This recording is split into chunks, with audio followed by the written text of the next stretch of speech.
Hi guys, this is John at Jeepster Man. Today we're talking about our new rear disc brake kit that we have. This is for the 46 to 71 Dana 44 axles that are tapered.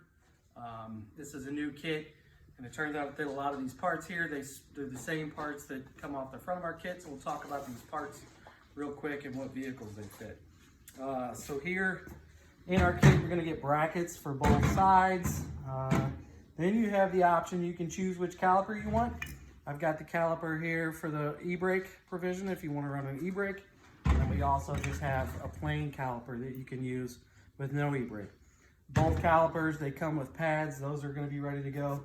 Then our kit includes rotors here, 5 on 5.5. This is the big rotor that we use. It's bigger than anybody's on the market, 12 1/8, and then 1 1/4 thick on that caliper or rotor there. You can also get these in cross drilled if you want to. Our kit also includes hoses. I just have one sitting here, but they're stainless steel braided hoses. You're also going to get a tab that comes with this and a clip because you're going to need to weld a tab on there. Then obviously we have all the hardware, the bolts, grade 8 that come with this kit as well. I do have one of these hubs laid out on the table because you're going to get new studs because you need longer studs. Our kit comes with that, but it does not come with a hub because you're just going to reuse your old hub. And then the vehicles, this fits the CJs, it fits the station wagon, the pickup truck, the FC 150, anything with the rear Dana 44, 46 to 71, 2-piece tapered axles.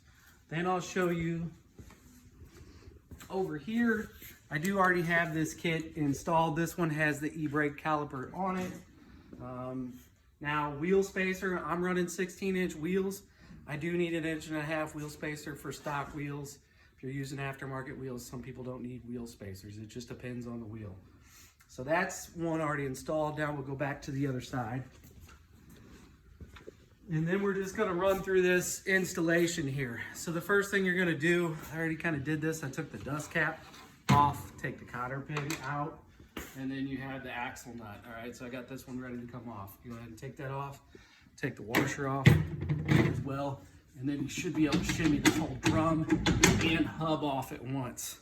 So, like we were talking about the hub, you're gonna reuse your old hub, but you're gonna put new studs in there, all right? So what you'll need to do, you'll need to separate this hub here from this drum because obviously we're not using this drum anymore. You're gonna wanna go ahead and remove these studs out, and then you're gonna wanna press in the new ones that we give you, which is what I already have here set up, all right? So that is removed. You can see the keyway in there on this one. I already had all this stuff loose to make this quicker. So from here, we're gonna pause the video, and then what I'm gonna do next, I'm not gonna take all these shoes and everything off. We are gonna need this retainer here for the axle grease and the seal. You're gonna reuse that, but we're gonna go ahead and take these 6 bolts that are off on here, and then I'm also gonna take the entire backing plate off. I'm not gonna disassemble all this brake stuff. Now I've already disconnected my brake line from the back here on this wheel cylinder. So we'll pause the video. I'll start disassembling some of this and then we'll come back. So we're back. So we went ahead and used a 9/16 to take these bolts out. We got 6 of them. There's also a nut on the back side that's 9/16. So like I said, we're just gonna take this whole thing apart. I'm not gonna take all the individual parts. So once I remove those, this is just, it's ready to come off. All right, you're gonna reuse this housing here. I'm gonna have to break this free afterwards because this one is kind of stuck to that backing plate, but you are gonna reuse this housing here, that axle seal. So at this point, we're really ready for reassembly. We're gonna be putting this bracket on next and using the new bolts. Just go ahead and double check that axle seal because there's an axle seal in there. Now's a good time to replace it if you need to. But at this point, we're ready for reassembly on this. That's how easy this kit is. You're just taking the old hub and everything off, taking the backing plate. Next, we're gonna put our new disc brake backing plate on, and then we'll begin the reassembly process from there. So we'll be back. All right, so next steps here, we got everything tore down, got it kind of cleaned up. Go ahead and, this is a good time to go ahead and check your bearing and everything. Mine was fine. I cleaned my fitting back here because I'm gonna put more grease in here when I'm done. So we'll just talk about reassembly here real quick. This is the new bracket. This bracket needs to face, the offset needs to face towards the inside of the frame, like that, if we're gonna have that installed. We usually clock these either at 10 and 2, or we clock them at 3 and 9. So we're going to install this next using the new bolts. These bolts are a little bit longer than the originals because this bracket here is thicker. And then the stack up on this for this axle seal, if you need to replace this, now's the time to do it. It's going to be paper, metal retainer, paper, and then you're going to reuse this retainer. So all of that is going to set on top of that whenever we install that. So I'm going to go ahead and install this and the new bolts and the stack up we just talked about. We'll get that installed and we'll be back. All right, so we're back.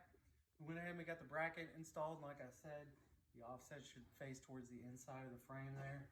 And we put the axle seal gasket and retainer and all that back on there. Use the new bolts. I torqued them to 35 foot-pounds, 6 of them. Comes with lock washers, everything's grade 8. So that's all installed. So what you would have done from here is took your old hub and drum and separated these things. And then you're gonna get new lug studs with this. I'm gonna speed up this process. I've already done it on this one. So this one here, here's the longer studs that I'm talking about that you get. So I have this hub all prepped, ready to go with the keyway and such on there. So from here, I'm just gonna install this hub. And when we get back, we're gonna put the rotor on it because the rotor's gonna slide right on over the top, and then we'll install the caliper when we get back. Right, so we're back. This is a pretty quick step. I just wanted to show it. So I went ahead and installed the hub here and the keyway for that, and then we've got the longer studs. Now we use such a, our rotor is thick, so that's why you get the longer studs in this kit. So from here, I'm using this cross-drilled option. The regular kit doesn't come with those, but we're just gonna install the rotor on there. And then from here, we're gonna go ahead and install the caliper. I'll reinstall the axle nut and the cotter pin as well. So I'll put those items on there and then we'll come back and show you that. All right, so we're back. We went ahead, we got our rotor installed here. Just slides on over the hub. Then we went ahead and installed the caliper as well. Comes with 2 caliper bolts. You use, it's a 3/8 Allen head for that. Then we put the axle nut, the washer back on, the cotter pin. It's ready for the dust cover to go back on. A little trick, you can use a lug nut to hold this rotor in place until you get everything tightened up. So that's where we're at from here. Now all we have left to do is to just hook up the lines and the hoses. So like I said, this kit comes with new stainless steel lines here. I already have this side installed over here. Now this side on the driver's side is a little bit more complicated. I'm gonna weld this tab in place on top here. They do, if you can't weld or you don't have a welder, you could somehow secure this to the axle if you need to, because what we're gonna have to do here is weld this tab in place. I'm gonna have to flare this line right here, put a 3/8 fitting on it, and then we're gonna hook our hose. We're gonna hook our hose up to this hard line right in here, and then my banjo bolt and everything is gonna go through this stainless steel hose here. So I'm gonna install all this stuff. This is the last thing we have to do, and then I'll come back and show you the work we did on that. All right, so here's the last part of this video, and we're just gonna talk about, here's the stainless steel brake line hose. Comes with the kit and the tab that it comes with. I welded that tab to the top of the axle here. Then I had to reflare the line there for the 3/16. The passenger side, you don't have to do that. It just connects directly into the old stock T-fitting that is here. But this kit is completely plumbed up, ready to go, installed. And I had said something earlier that was incorrect about 16-inch wheels. 16 wheels, you only need a 1-inch wheel spacer. Some of the other kits, like if you have a 15-inch wheel, sometimes you're gonna need an 1.5 or a 2-inch wheel spacer for some of those, unless you have aftermarket wheels. So you can find this kit on our website. It's RDB80 is the kit for this. 46 to 71, 2-piece, Dana 44 axle, all the Willys and Jeep vehicles out there. The website's thejeepsterman.com. If you got questions, you can email us sales@thejeepsterman.com, or you can call us 314-798-6462. Thanks.